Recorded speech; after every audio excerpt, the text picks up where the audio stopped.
Amulungu, Imo, Ariau, Koha, Pinaunas, Nare, Yemo, Germu, Tabea, Tabea Buka, Walak, Boy, Wainabe, Nayagat, Wah. Papua selalu penuh dengan kekerasan yang tak pernah reda. Konflik atas kepentingan sumber daya alam dan konflik ideologi selama 60 tahun sesudah Indonesia aneksasi Papua. Konflik perusahaan dengan masyarakat sipil terus terjadi. Hal ini menyebabkan rakyat Papua sebagai pemilik hak wilayah terus korban dalam melakukan pembelahan atas hak-haknya. Konflik PT Freeport dan masyarakat adat Amome telah berlangsung secara bertahun-tahun. Freeport terus melakukan eksploitasi Gunung Nemangkawi tanpa menguntungkan pemilik hak wilayah. Maka pemilik wilayah melakukan perlawanan agar mendapatkan hak mereka semestinya. Namun realitas berbeda yang dihadapi oleh masyarakat setempat ketika melakukan protes secara damai diperhadapkan dengan moncong senjata. Bahkan yang meninggal akibat perusahaan menggunakan kekuatan aparat secara berlebihan. Eksploitasi PT Freeport di Gunung Nemangkawi selama 40 tahun telah mendapatkan keuntungan besar karena hasil olahnya tidak hanya emas, tetapi uranium, nikel lainnya. Hal tersebut tidak mengubah nasib pemilik hak wilayah suku Amome dan Kamoro. Justru kehidupan mereka dalam penderitaan di atas emasnya. Negara yang memiliki saham pun tidak peduli atas nasib masyarakat Papua. Sedangkan peran negara Republik Indonesia luput dari perhatian, padahal banyak pelanggaran HAM. Hadirnya PT Freeport di Timika Papua telah menyimpan berbagai trauma di dalam benak masyarakat Papua. Sangat sensitif atas kebijakan negara sebab mempunyai pengalaman masa lalu yang buruk setiap investasi yang masuk di Papua. Hal yang sama dihadapi rakyat Papua di Inten Jaya, di mana perusahaan PT Antam dan PT Inalum berencana melakukan operasi tambang emas Blok Wabu, di mana rakyat pemilik wilayah terus melakukan penolakan atas tanah adatnya.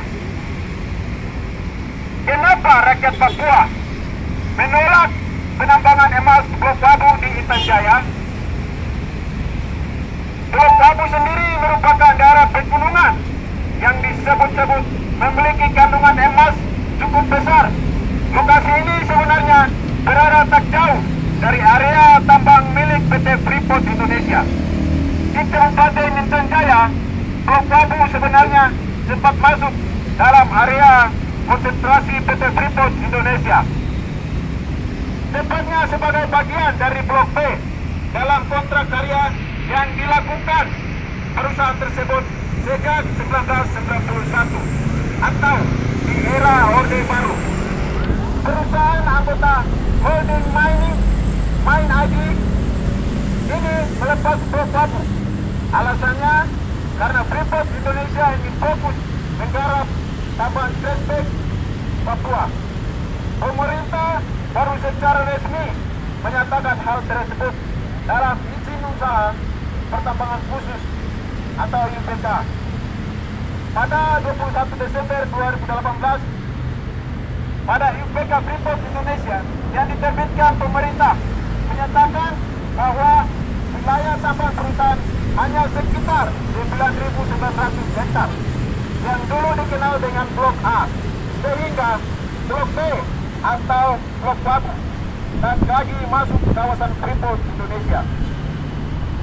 Dari hasil kajian cepat Indonesia Persikam dapat ditemukan bahwa pada 22 September 2020 Menteri BUMN Erick Thohir telah bersurat ke Menteri ESDM agar memberikan pengelolaan blok Wabu kepada PT Antam. Tak lama kemudian, Direktur Holding BUMN Tambang Mining ID juga menyatakan jika Gubernur Papua meminta penambangan blok Wabu dilakukan dengan melibatkan BUMN. Hal itu diperkuat dengan keberadaan salinan surat bertanda tangan Gubernur Papua nomor 540/11625/Z yang berisi dukungan dan merekomendasikan PUPK Blok Wabu seluas 40.000 hektar kepada Mine ID. Lahan konsesi Blok Wabu berdekatan dengan pos militer dari hasil eksplorasi PT FI di Blok Wabu. Terungkap bahwa ada cadangan emas lebih dari 116 juta ton biji. Kandungan mineral dari tiap biji rata-rata 2,16 gram emas dan 1,75 gram perak. Dengan kata lain, potensi emas di Blok Wabu setara dengan 8,1 juta ton emas. Sejak DPMPB sudah menyatakan sikap untuk menolak rencana penambangan Blok Wabu. Mereka juga meminta kepada Gubernur Papua untuk menarik kembali surat rekomendasi wilayah izin usaha pertambangan khusus atau WIUPK nomor 540/11625/Z yang dikeluarkan di Jayapura pada 24 Juli 2020. Perusahaan kedua adalah PT Madinah Murata Aid Bio Pertambangan. Perusahaan dengan konsesi 23.150 hektar tersebut masih dalam tahap eksplorasi emas. Sebelumnya, perusahaan ini dimiliki oleh orang yaitu Haji Dasril dan Haji Asun. Perusahaan ini kemudian menjalin kerjasama dengan perusahaan asal Australia West Wits Mining. Namun belakangan West Wits Mining justru menjadi pemilik sejumlah 64% saham di Madinah Murata Aid. Pada 2016, West Wits Mining juga memberikan sejumlah 30% saham kepada Tobacco Shell Mandiri atau PT Tambang Raya Sejahtera, anak perusahaan dari Tobacco Sejahtera Group, sebagai bentuk perjanjian aliansi bisnis. Lahan konsesi MG berdekatan dengan beberapa pos militer seperti Polsek Sugapa, Polres Intan Jaya, dan Kodim Persiapan Intan Jaya. Perusahaan ketiga adalah Nusapati Satria Bio Pertambangan. Izin konsesi terbit pada 2011 dengan mencapai 25.170 hektar. Perusahaan ini masih tahap eksplorasi emas dan terletak sangat dekat dengan perkampungan di distrik Sugapa. Bahkan lokasi konsesi perusahaan ini juga berdekatan pos militer Sugapa, Polres Intan Jaya, dan Kodim Persiapan Intan Jaya. Perusahaan keempat adalah PT Kota Bara Mitra Mata Izin Usaha Pertambangan.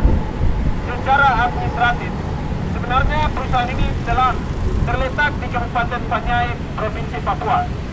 Namun lokasi perusahaan seluas 40.116 hektar tersebut berada persis di perbatasan Kabupaten Intan Jaya dan terlewat langsung Jalan Trans Papua. Izin PT Kota Bara Mitra Nama terbit pada 2010 melalui keputusan Bupati Panyai nomor 017. Melihat kadar emas tersebut, melirik perhatian pemerintah Indonesia melalui Kementerian SDM untuk mengambil alih perusahaan oligarki PT Aneka Tambang atau PT Antam sedang mengincar pengelolaan gunung emas Blok Wabu dengan potensi cadangan emas dari Blok Wabu Papua bernilai hingga 14 miliar US dollar atau sekitar Rp 207,2 triliun.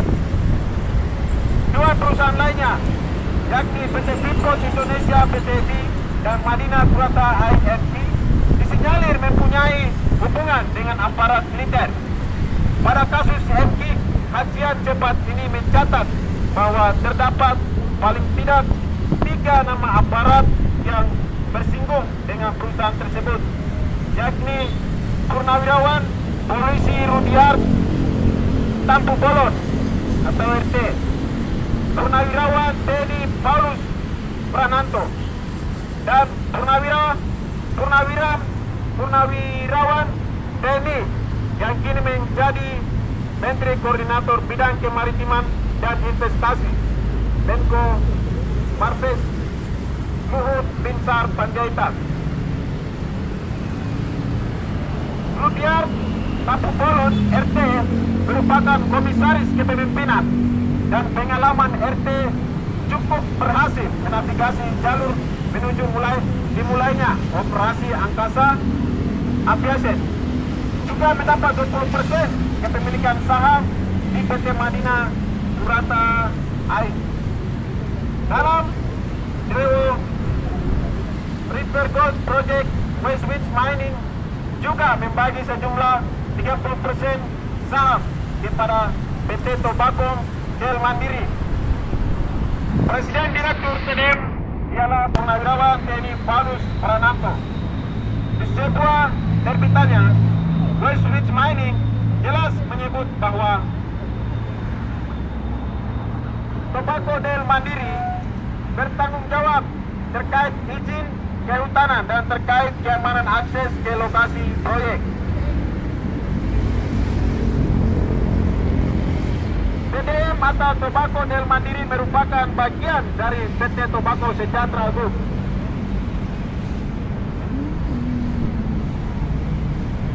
Pemilik saham minoritas Toba Sejahtera adalah Purnawirawan TNI Luhut Binsar Panjaitan. Dua Purnawirawan TNI yang terkait dengan perusahaan MK, Paulus Prananto dan Luhut Binsar Panjaitan, merupakan anggota tim relawan Bravo 5 pemenangan Presiden Jokowi pada 2014 dan 2019. Pada kasus rencana tambang emas di Blok Wabu, kajian cepat ini mencatat terdapat 5 aparat militer TNI Polri. Kelima nama tersebut berasal dari 3 nama entitas perusahaan yang berbeda, tetapi masih satu naungan di bawah holding perusahaan tambang Indonesia, yaitu Main ID. Dalam entitas PTFI sebagai perusahaan pemilik konsesi sebelumnya di Blok Wabu, ada nama Purnawirawan TNI Hinsa Siburian atau yang disingkat HS sebagai komisaris PTFI. Pada 2015 sampai 2017, HS merupakan tim relawan Cakra 19 pemenangan Presiden Jokowi pada 2019. Perusahaan yang ditunjuk untuk menggarap lahan konsesi PTFI Blok Wabu yang dikembalikan ke pemerintah Indonesia adalah PT Antam. Dalam kajian cepat mencatat ada 2 nama aparat militer di Antam, yakni Purnawirawan TNI Agus Surya Bakti dan Komisaris Jenderal Polisi Bambang Surnawibowo. Di Antam, Agus Surya Bakti menjabat sebagai komisaris utama, sementara Bambang Surnawibowo merupakan komisaris. Di samping itu, Bambang Surnawibowo juga tercatat masih aktif menjabat sebagai Sekretaris Utama Badan Intelijen Nasional. Sementara di tubuh Maina ini ada nama Purnawirawan TNI Doni Monardo sebagai Komisaris Utama dan Purnawirawan Muhammad Munir sebagai Komisaris Independen. Sampai saat ini Muhammad Munir juga tercatat berkiprah sebagai Ketua Dewan Analisis Strategis Badan Intelijen Negara. Keberadaan Purnawirawan dan anggota aktif militer TNI Polri di perusahaan merupakan bentuk bisnis militer kaki dua.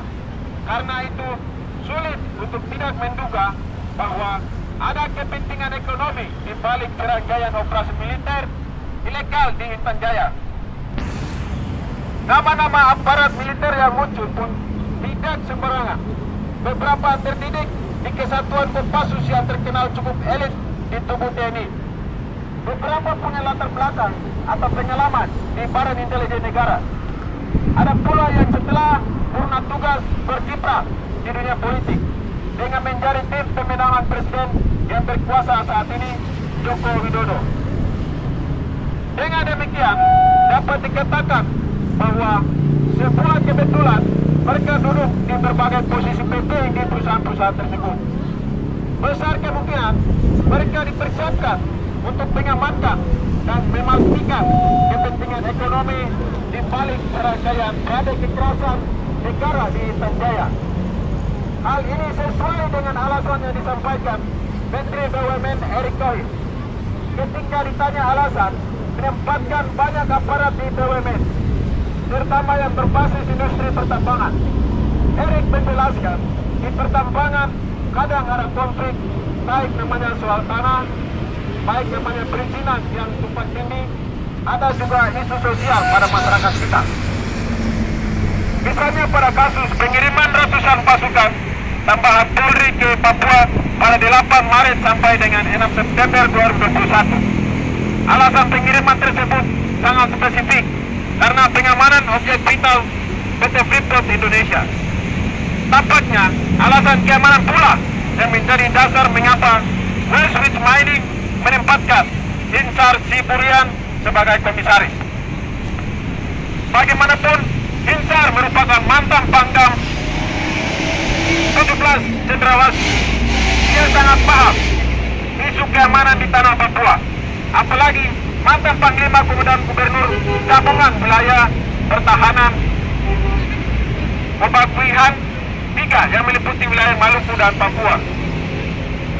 Ganip Warsito adalah rekan Insar di Akademi Militer Angkatan 1986. Keamanan Angkatan Pendidikan potensial membuat kedekatan dan koordinasi dapat terbangun lebih baik.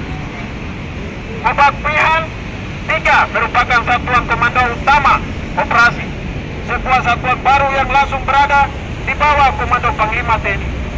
Satuan ini nyaris menjadi juru bicara terkait konflik kekerasan di tanah Papua, termasuk sekitaran konsesi PT FI.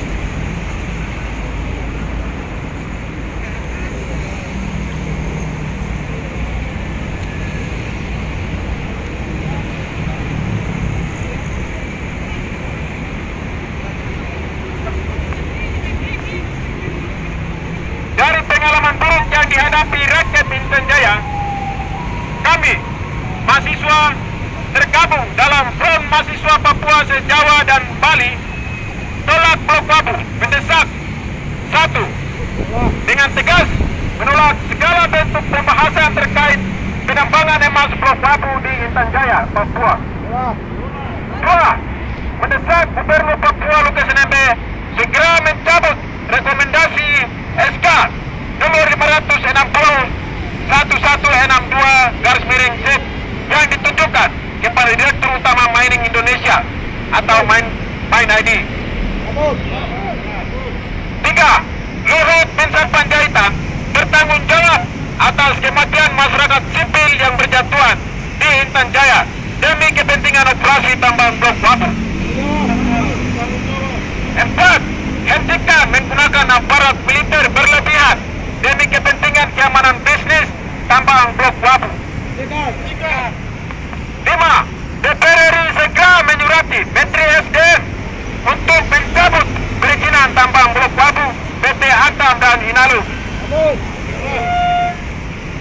6. Kepolisian, hentikan kriminalisasi aktivis HAM Haris Azhar dan Fathia, koordinat Fathia Maulidianti. 7. Kami mendukung Haris dan Fathia dalam membongkar keterlibatan militer Luhut di operasi tambang Blok Wabu Intan Jaya. 8. Mengutuk keras elit-elit yang mengatasnamakan rakyat Intan Jaya demi operasi tambang emas Blok Wabu. Bupati Paniai Timika, kami menolak dengan tegas pertemuan audiensi yang akan diselenggarakan di Jakarta pada Rabu 9 Februari 2020 yang sudah ditunda dalam waktu selanjutnya.